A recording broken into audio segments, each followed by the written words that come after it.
বেদে নাই যার রূপরেখা, যার রূপ নাই রেখা নাই তাকে ধরবে কি করে? বেদে নাই যার রূপরেখা,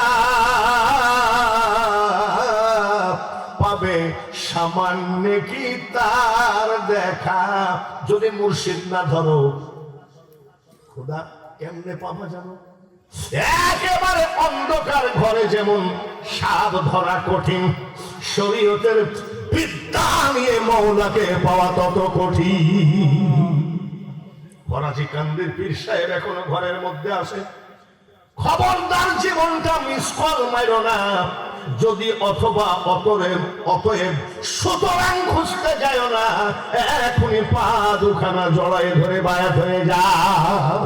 ভবে কি করিলাম রে একজন মানুষ না ভজিয়া।